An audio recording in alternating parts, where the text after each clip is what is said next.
കേരളത്തിലെ KPCCയുടെ പ്രസിഡൻറ്റിൻ്റെ ഒരു അവസ്ഥ നോക്കണേ. പത്രക്കാർ ഒരു ചോദ്യം ചോദിച്ചാൽ ആ ചോദ്യത്തിന് ആദ്യ ഉത്തരം പറയുന്നത് തൊട്ടടുത്തിരിക്കുന്ന ആൾ. അത് മൈക്കിലൂടെ എല്ലാവർക്കും കേൾക്കാം. അതിനുശേഷം അതേ ആൻസർ ഒരു KPCC പ്രസിഡൻ്റ് ഇരുന്ന് പറയും. സ്വന്തം നിലയ്ക്ക് ഒരു ചോദ്യത്തിന് ഉത്തരം പറയാൻ ശേഷിയില്ലാത്ത പ്രസിഡൻറ്റ്. ആ പാർട്ടിയാണ് അടുത്ത കേരളം ഭരിക്കാൻ പോണത്രേ. എന്താണെന്നല്ലേ, കഴിഞ്ഞ ദിവസം KSUവിൻ്റെ ലഹരിക്കച്ചവടവുമായി ബന്ധപ്പെട്ട ചോദ്യം ഗിറിൻ്റെ അടുത്ത് ഉയർന്നു വന്നു. ഗിർ ആ ചോദ്യം വന്നപ്പോൾ ഇരിക്കുന്ന ഇരിപ്പ് കണ്ട പെറ്റ തള്ള സഹിക്കില്ല. ഗിർ എന്ന ശബ്ദത്തോട് പോലും കാട്ടുന്ന നീതികേടാണ് ആ ഇരിപ്പെന്ന് കണ്ടാൽ തോന്നിപ്പോവുകയാണ്. എന്തായാലും ആ ചോദ്യവും ആ ഉത്തരവും. KSUക്കാർ എന്ന് പറയാൻ ഞാൻ KSUക്കാരുണ്ടോ ഇല്ലെന്നുള്ളത് എനിക്കറിയില്ല. പക്ഷേ അങ്ങനെ KSUവിന്റെ ഒരു സംഘടന എന്ന നിലക്ക് ഒരു തരത്തിലുമുള്ള ഇൻവോൾവ്മെന്റ് അത് ഉണ്ടാവില്ല എന്ന് ഞങ്ങൾ ഉറപ്പ് പറയാണ്. ഞങ്ങൾ SFIക്കാർ പിടിച്ചു കൊണ്ടുപോകുന്നുണ്ട് ഈ കുട്ടികൾ, നമ്മളെ കുട്ടികളെ, KSU കുട്ടികളെ. SFIക്കാരെ മാത്രമല്ലേ പോലീസ് അറസ്റ്റ് ചെയ്തിട്ടുള്ളൂ, കേസ് അവർക്കെതിരെ മാത്രമല്ലേ എടുത്തിട്ടുള്ളൂ.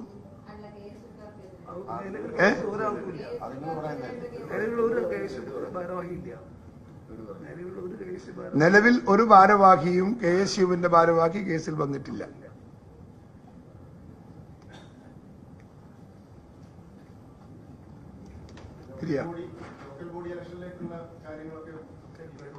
ആ മറുപടി പറയിച്ചതിന് ശേഷം TN പ്രതാപൻ്റെ മുഖത്തേക്ക് നോക്കി.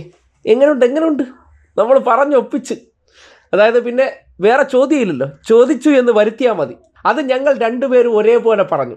അതിനുശേഷം ഓക്കെ അല്ലേ, സെറ്റല്ലേ എന്ന് പറഞ്ഞിട്ട് പോവുകയാണ്. അതായത് KSUവിൻ്റെ ഭാരവാഹികൾ ആരും ഇല്ല എന്ന് ഞങ്ങൾ പറയിച്ചു കഴിഞ്ഞാൽ പിന്നെ മാധ്യമങ്ങൾ അവിടെ സംതൃപ്തരാണ്. കേരളത്തിലെ സഞ്ചരിക്കുന്ന അടിമ മാപ്രകളുടെ അവസ്ഥയാണ്. KSUക്കാർ ലഹരിക്കടത്ത് നടത്തിയാൽ അതുമായി ബന്ധപ്പെട്ട് KPCC പ്രസിഡന്റ് എല്ലാം കൂടി പൊട്ടത്തരം പറഞ്ഞാൽ തിരിച്ചൊരു ചോദ്യമില്ല. കളമശ്ശേരിയിൽ ആർട്സ് ക്ലബ് സെക്രട്ടറി സ്ഥാനത്തേക്ക് മത്സരിച്ചവൻ്റെ റൂമിൽ നിന്ന് കഞ്ചാവ് പിടിച്ചു. ആ കഞ്ചാവ് അവിടെ വിതരണം ചെയ്തത് KSUവിൻ്റെ മെമ്പർഷിപ്പ് ക്യാമ്പയിൻ ഉദ്ഘാടനം ചെയ്തവർ.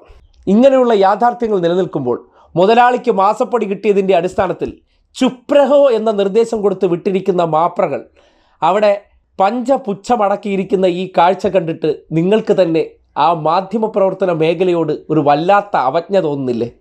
അതാണ് ഇന്നത്തെ അവസ്ഥ. മറുപടി പറയാൻ പോലും ശേഷിയില്ലാത്ത KPCC പ്രസിഡന്റ് കൂടെ ഒരാളെയും കൂടി വീടും. എന്തെങ്കിലും ചോദ്യം വരുന്നെങ്കിൽ ഇരുന്ന് പറഞ്ഞു കൊടുക്കണം. അത് പച്ച മലയാളത്തിലാണ്. ഏതെങ്കിലും ഇംഗ്ലീഷിലോ ഹിന്ദിയിലോ ആയിരുന്നെങ്കിൽ നമുക്ക് പിന്നെയും മനസ്സിലാക്കാം. പച്ച മലയാളത്തിലൊരു ചോദ്യം വന്നാൽ അതിന് മറുപടി പറയാൻ പോലും കെൽപ്പില്ലാത്ത പ്രസിഡന്റ് നയിക്കുന്ന പാർട്ടി കേരളം ഭരിച്ചാൽ എങ്ങനെയിരിക്കും? അതാണ് ഇന്നത്തെ അവസ്ഥ.